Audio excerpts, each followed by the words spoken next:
ರಾಷ್ಟ್ರಧ್ವನಿ ನ್ಯೂಸ್ಗೆ ಸ್ವಾಗತ.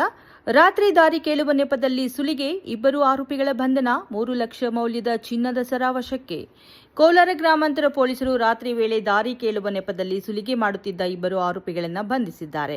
ಬಂಧಿತರಿಂದ ಸುಮಾರು 23 ಗ್ರಾಂ ತೂಕದ 3 ಲಕ್ಷ ರೂಪಾಯಿ ಮೌಲ್ಯದ ಚಿನ್ನದ ಸರ, ನಗದು ಹಾಗೂ ದ್ವಿಚಕ್ರ ವಾಹನಗಳನ್ನು ವಶಪಡಿಸಿಕೊಳ್ಳಲಾಗಿದೆ.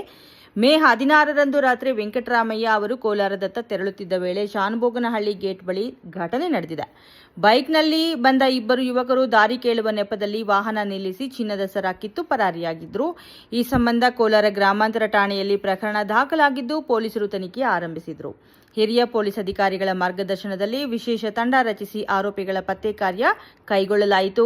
ಮಾಹಿತಿ ಸಂಗ್ರಹಿಸಿ ಆರೋಪಿಗಳನ್ನು ಬಂಧಿಸಿ ವಿಚಾರಣೆ ನಡೆಸಿದಾಗ ಕೃತ್ಯ ಒಪ್ಪಿಕೊಂಡಿದ್ದಾರೆ. ಆರೋಪಿಗಳಿಂದ 23 ಗ್ರಾಂ ಚಿನ್ನದ ಸರ, 4,800 ನಗದು ಹಾಗೂ ಕೃತ್ಯಕ್ಕೆ ಬಳಸಿದ್ದ ವಾಹನವನ್ನು ವಶಪಡಿಸಿಕೊಳ್ಳಲಾಗಿದೆ. ಇದೇ ವಾಹನವನ್ನು ಬಳಸಿ ಮತ್ತೊಂದು ಬೈಕ್ ಕಳ್ಳತನ ಪ್ರಕರಣದಲ್ಲೂ ಭಾಗಿಯಾಗಿರುವುದು ಬೆಳಕಿಗೆ ಬಂದಿದೆ. ಬಂಧಿತ ಆರೋಪಿಗಳನ್ನು ನ್ಯಾಯಾಂಗ ಬಂಧನಕ್ಕೆ ಒಪ್ಪಿಸಲಾಗಿದೆ. ಕ್ಷಣ ಕ್ಷಣ ಮಾಹಿತಿಗಾಗಿ ವೀಕ್ಷಿಸಿ ರಾಷ್ಟ್ರಧ್ವನಿ ನ್ಯೂಸ್ ಕನ್ನಡ.